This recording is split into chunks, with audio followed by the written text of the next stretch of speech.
Deal with swearing as a Christian. For what it is worth, I've seen how swearing can affect Christians. It can be tough to restrain yourself from swearing, especially when your emotions are so intense. It's even tougher when it's so easy to encounter profane things online. And even if you don't go onto the internet, you might pick up the habit from people around you. In school, it seems impressive to spout such vulgarities. After some time, these swear words don't hold as much impact as they did. So people see it as okay or normal to use them. That's why you have fully grown adults in the army or at work still cursing, and they find it tough to break this habit they've had for decades. In this video, I wish to talk about why we should deal with this habit that doesn't seem significant, and then how to better deal with swearing. So, why is this habit so significant to work on? I have 4 reasons for you. Firstly, you're profaning God's creations. Now, this is a weird exercise to have, but think of all the swear words you know. Take a moment right now to list them. Now, notice how pretty much all of them are related to sex, a person's body, or a bodily function. You even have people using God's name in vain or yelling Jesus Christ when you're angry. So you have these amazing things that God has created, and then you twist it into swear words. When you defile something beautiful into corrupting talk, that's where we got an issue. And it's seen in the Bible, right? Ephesians 4 verse 29 says, "Let no corrupting talk come out of your mouths, but only such as is good for building up, as fits the occasion, that it may give grace to those who will hear." Interesting, we're to only say things that is good for building up. Build what thing up? Build each other up. This brings me to my second reason. Secondly, you're profaning other people, which profanes God's image. Genesis 1 verse 26 talks about how mankind is made in God's image. So, if you are made in God's image and I insult you, that's like me insulting God who created you in His image. Notice how this logic also applies to yourself. Sometimes we curse at ourselves when we make a mistake or feel shameful of our own mistakes. But if we are created in God's image, then we are ultimately cursing at God too. Hence, we should work on this habit of swearing. The third reason is that restraining from swearing is part of taming our tongues. I've made a video about taming your tongue. I think that restraining from using vulgarities is a form of keeping a tight rein on our tongues. We got to be wary of the things we say about before we say it, right? Vulgarities is a very clear thing we need to remove from our speech. So if we are called to tame our tongues, then removing vulgarities is part of it. And the fourth reason we do this is such that we can become distinct from non-believers. I think about Matthew 5 verse 13 to 16. We are distinct from the world. We are the light in this world that loves darkness. If we give in to swearing, how are we different from others? We are the salt of the earth. But what's the point of it if we lose our saltiness? We might as well be trampled, joining the rest of the world. Now, I don't know about you, but for me, when I meet someone new, and they see that they use of profanity, I think of them differently. I think that, so they use corrupt talk often. Meanwhile, I view those who don't swear as more peaceful people, or at least people with good self-control. While the world is in love with swearing, we can set ourselves apart simply by having clean speech. And I'm amazed how someone could tell within the first few hours of meeting me that I don't really use profanities. Turns out, people do observe that. So don't give up in combating this habit. On the other hand, when I was swearing a lot, then my friends would be like, "How come you use vulgarities? I thought you're a Christian." So even others know that a Christian ought to show love and not say things that might stumble others. That's why I figured out that people do pick up on this habit. Though it doesn't seem significant, people could tell how far deep you're into swearing. It could be the crude jokes, the immature laughter when someone says some innuendo, or even a foul mouth when you swear every few sentences. Though swearing might seem like nothing much, I do think it's a cornerstone habit. Because if you can't control yourself from swearing, then how do you control the other aspects of your life?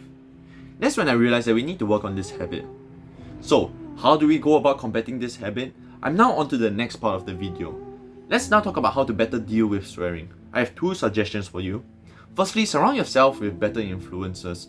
It's really simple. If you take in lots of swearing, you would think that it's normal to curse. No. We need to remember that swearing is a bad habit we should break.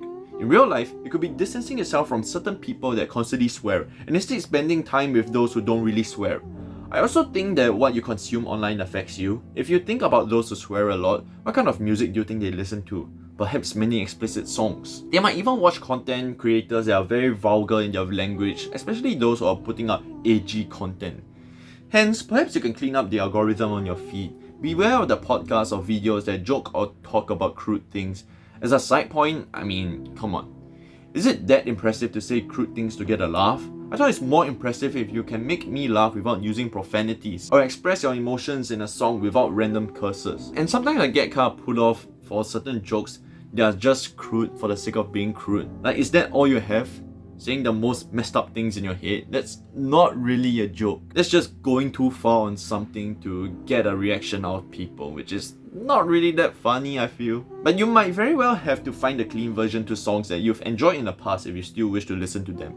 That being said, I think pretty much every genre would have songs that have no swearing in the first place, so you can be assured of that. You just got to find them, which might be burdensome but quite easy nowadays with the internet. And hopefully, you realize that you can go about life without having to use curse words, and then your environment makes it easier for you to break the habit and instead express your emotions in a healthier way. My next suggestion is to create consequences for swearing. This reminds you that swearing is a bad habit and that you can feel the extra punch when you are swearing.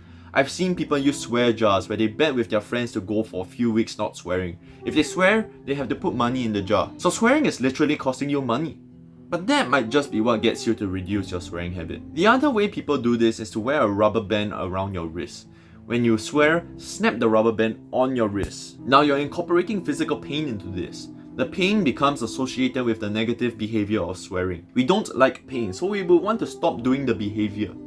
Get creative and see what works for you. Let's summarize what I've said in the video and then I'll share my own journey of combating this habit. We went through 4 reasons you should deal with swearing as a Christian. You're profaning God's creations, you're profaning others that are created in His image, you're called to tame your tongue, and we can become distinct from the non-believers. We can deal with swearing with 2 suggestions. First, we can actively surround ourselves with better influences such that we don't think that cursing is normal. Next, we can create consequences for swearing like a swear jar or snapping a rubber band. Let me end off with sharing my experience.